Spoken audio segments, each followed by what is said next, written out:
Attorney general کا خط لکھنا کیا قانونی ضرورت تھی، اور یہ جواب ملنے کے بعد کیا اب اٹارنی جنرل صاحب کے پاس یا حکومت کے پاس کیا راستہ رہ گیا ہے نواز شریف صاحب کو واپس لانے کے لیے یا شہباز شریف صاحب سے باز پس کرنے کے لیے؟ ڈاکٹر صاحب کچھ ہماری رہنمائی فرمائیے۔ بسم اللہ الرحمن الرحیم۔ تھینک یو ویری مچ پیر ارشاد صاحب اور فیصل جی۔ سب سے پہلی بات تو یہ ہے کہ یہ خط کوئی عمومی حالات میں کسی عام آدمی نے کسی دوسرے عام آدمی کو نہیں لکھا۔ پاکستان کے 3 سطح کی جو عدالتیں ہیں ان کے فیصلے اور ان کی پروسیڈنگز ہیں۔ سب سے پہلے کورٹ آف ٹرائل نے نواز شریف صاحب کو کرپٹ قرار دیتے ہوئے ان پہ بہت بڑا جرمانہ عائد کیا۔ ان کی بیٹی کے ساتھ بھی یہی معاملہ ہے، اور دونوں کو سزا ملنے کے بعد ان کی اپیلیں جو ہیں وہ دوسرے مرحلے پہ آپ آئیں تو اسلام آباد ہائی کورٹ کے فاضل ججز کے سامنے اس وقت سب جوڈس ہیں۔ یہ ایک بات۔ اپیلوں کی سماعت کے دوران ایک ان کے لیے جادو کا دروازہ کھلا اور وہ ملک سے باہر چلے گئے۔ ان کے جانے کی ضمانت دی گئی، جو اس ضمانت کا متعلقہ وہ ان کے بھائی نے، جو برادر خرد، آپ نے بزرگ کہا تو دوسرا لفظ پھر خرد ہے، اس کا جو کلمہ مرادفہ ہے چھوٹا، اس نے ضمانت دی۔ اب یہ کوئی ایسا خط نہیں ہے جو کسی عام آدمی نے لکھا، یہ پاکستان کا جو اٹارنی جنرل کا آفس ہے، آرٹیکل 100 ہے کانسٹیٹیوشن کا، وہ فیڈریشن کے وکیل ہیں، اس لیے فیڈریشن کا جو منشا ہوگا یا حکومت کا جو منشا ہوگا وہ ان کے ذریعے سے قانونی کارروائی انہی کے ذریعے سے ہوتی ہے۔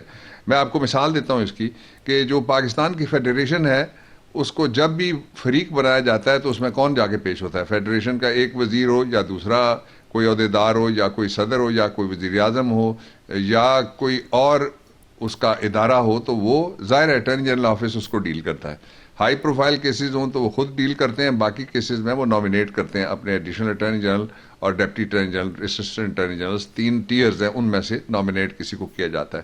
تو اس لیے یہ بالکل لیگل ریکوائرمنٹ تھی، جس طرح آپ نے درست کہا۔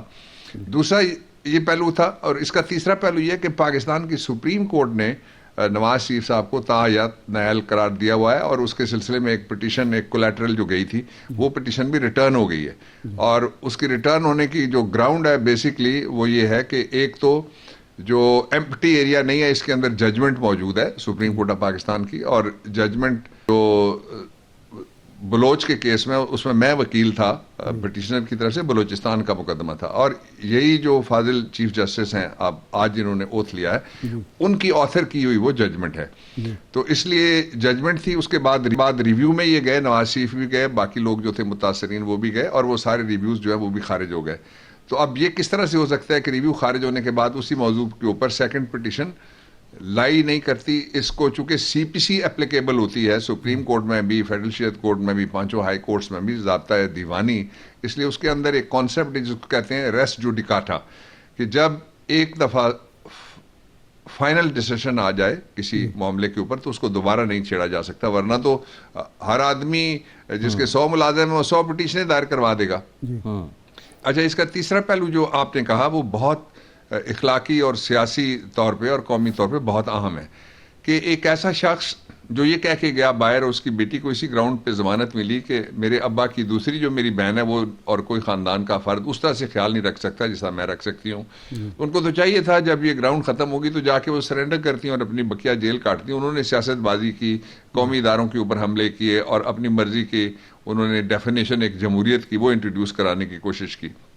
جو نواز شریف ہیں اور شہباز شریف ہیں، دونوں یہ دنیا کا واحد خاندان ہے جو یہاں غریبوں کی حمایت کرتے ہیں، مہنگائی کے بارے میں بات کرتے ہیں، قیمتوں کے اوپر بھی گفتگو کرتے ہیں، اسپتالوں کی حالت زار کے اوپر بھی یہ روتے ہوئے اور چیختے ہوئے نظر آتے ہیں۔ لیکن ان کے خاندان کی 4 نسلیں اس وقت لندن کے سب سے مہنگے علاقے کے پیلس، جہاں پوری لائن کہتے ہیں ان کی اپنی ہے اور جائیدادوں کے علاوہ، وہاں پہ وہ زندگی گزار رہے ہیں۔ میں اور آپ اگر لندن جاتے ہیں نا تو 8 دن بعد پھر ڈھونڈنا پڑتا ہے کہ کوئی سہارا ملے ایسا جہاں سے ہمیں فوری طور پہ ٹکٹ ملے اور ہم واپس آ جائیں، اس لیے کہ وہاں اتنے اخراجات ہوتے ہیں۔ یہ 4 نسلیں وہاں پہ پل رہی ہیں جس مال کے اوپر۔ اس کے بارے میں 2 بنیادی ان سے سوال ہوئے تھے۔ ایک سوال یہ تھا کہ آپ یہ بتا دیں کہ یہ ذرائع آمدن آپ کے کیا ہیں، اور دوسرا یہ ہے کہ کمایا آپ نے کہاں سے ہے۔ ان دونوں کا جواب یہ نہیں دیتے، بھاگتے بھی ہیں، چھپتے بھی ہیں، اور پاکستان کے اداروں کے ساتھ کھلواڑ کر رہے ہیں۔ اس لیے نیکسٹ سٹیپ یہ ہوگا کہ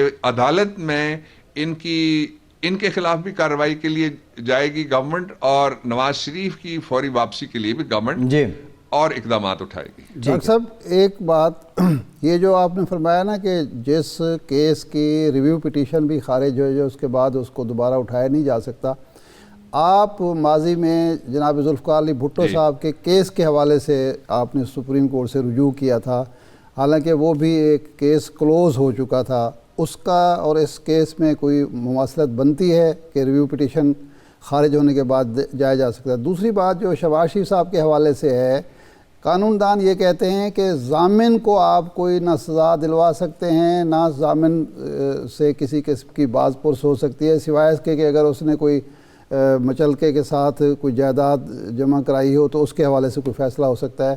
تو یہ عدالت جب آپ لوگ جا رہے ہیں, حکومت جا رہی ہے, تو کیا شہباز شریف صاحب کو کوئی سزا مل سکتی ہے ضامن کے طور پر؟ یہ دو سوال ہیں. Good question. دونوں میں فرق, پہلے شہید بھٹو کے مقدمے میں آپ نے کہا وہ میرا نہیں پورے پاکستان کے قانون دانوں کا نقطہ نظر ہے کہ وہ ایک عدالتی قتل تھا, اس کے اوپر جو فیصلے کرنے والے تھے انہوں نے بھی بعد میں ان باتوں کو تسلیم کیا, اس لیے وہ پٹیشن 184(3) کی نہیں تھی. وہ پیر صاحب اس وقت میں فیڈرل لا منسٹر تھا, میں کورٹ میں جا کے کھڑا ہوا, مجھ سے پہلے شریف الدین پیرزادہ سمیت 3 لوگوں کو جو وزیر تھے پیش ہونے کی اجازت دی گئی تھی, میرے بعد 2 وزیروں کو اجازت دی گئی اور وہ پیش ہوتے رہے, لیکن مجھے وجہ سارے پورے پاکستان کو پتہ ہے, اس لیے کون وہاں پہ اس وقت چیف جسٹس تھے اور کیا تھا وہ سارا. مجھے انہوں نے کہا تو میں استعفیٰ جیب میں لے کے گیا تھا, میں نے استعفیٰ دے دیا.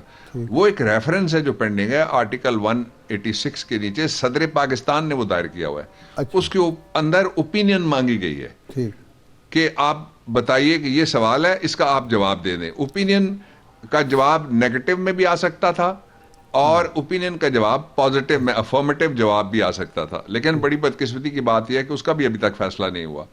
میں نے ریزائن کیا, وہ گورنمنٹ چلی, میرے بعد بھی 3.25 سال میں اس میں شریک نہیں تھا. گورنمنٹ نے کسی وکیل کو بھی غالباً کھڑا کیا, لیکن انہوں نے درخواست کبھی نہیں دی پارٹی نے بھی کہ ہم اس کیس کا فیصلہ چاہتے ہیں. لیکن سپریم کورٹ میں بھی وہ سست روی کا شکار ہو گیا. میرے خیال میں اب نئے چیف جسٹس صاحب سے یہ توقع کی جانی چاہیے, شاید وہ اس کو سن لیں. ایک تو یہ کہ وہ کوئی پٹیشن ہیومن رائٹس کو انفورس کرنے کی نہیں تھی, وہ صدر کی طرف سے ایک ریفرنس تھا. جس طرح ریفرنس نمبر 1/2020 کا جو گیا تھا اس میں پوچھا گیا تھا, جو صدر الوی ہیں انہوں نے ایک سوال پوچھا تھا جس کا جواب سپریم کورٹ آف پاکستان کے ایک فادر بینچ نے دیا. ایک بات یہ ڈسٹنکشن ہے, ان دونوں میں فرق ہے بنیادی طور پہ. دوسرا یہ ہے کہ یہ بات درست ہے کہ اگر کوئی شخص آرڈینری کسی مقدمے میں ضامن کے طور پہ جاتا ہے تو آپ کو پتا ہے کہ وہ شخص ایفیڈیوٹ نہیں دے گا, وہ کیا دیتا ہے, وہ بیل بانڈ دیتا ہے, مچلقہ ضمانت اردو میں اس کو کہتے ہیں. اور مچلقہ ضمانت باقاعدہ پرنٹ شدہ ایک فارم ہے اس کے اندر CRPC کا, اس کے اندر وہ لکھتا ہے اور لکھ کے کہتا ہے, جو وہ کہتا ہے کہ جی میں اس کو لاؤں گا, نہیں لاتا اگر تو اس کے خلاف جو پراپرٹی اس نے پلج کی ہوئی ہے وہ اس کو پینلٹی ہوتی ہے. دس از 1. اب اس میں کیا فرق ہے کہ شہباز شریف کے مقدمے میں اور باقی مقدمات میں کیا فرق ہے؟ بنیادی فرق یہ ہے کہ کبھی آپ نے سنا ہے کہ کسی نے ساتھ ضمانت نامے کے علاوہ کوئی ایفیڈیوٹ دیا ہو؟ مجھے کوئی قانون دان جو کہے اس کو کہیے گا کہ ایک ایفیڈیوٹ دکھا دو ضمانت کے ساتھ جو دیا ہو, ضمانت کے علاوہ کسی نے دیا ہو. یہ ایک یقین دہانی تھی براہ راست عدالت کو, اور یقین دہانی اگر غلط ثابت ہو جائے عدالت کو کی ہوئی تو 2 کارروائیاں اس کے خلاف کی جا سکتی ہیں ایسے ملزم کو. یہ فیصلہ کرنا عدالت کا کام ہے کہ یقین دہانی ثابت ہوئی ہے غلط یا نہیں. جو معروضی حالات میں بظاہر, جس طرح آپ نے کہا پرائما فیشائی لفظ استعمال ہوتا ہے لا میں, بظاہر جو نظر آتا ہے زمینی حقائق کے مطابق, تو اپنے وعدے پہ وہ پورے نہیں اترے. 2 کارروائیاں ہو سکتی ہیں. ایک ہوتی ہے پرجری کے, عدالت کے سامنے جھوٹ بولنا, اس کی کارروائی کی جا سکتی ہے. اور دوسرا ہوتا ہے توہین عدالت کے, عدالت کو آپ نے گمراہ کیا اور جسٹس کو آپ نے سبوتاج کرنے کے لیے انٹرونشن کی ایسی جو آپ کو نہیں کرنے کا اختیار تھا.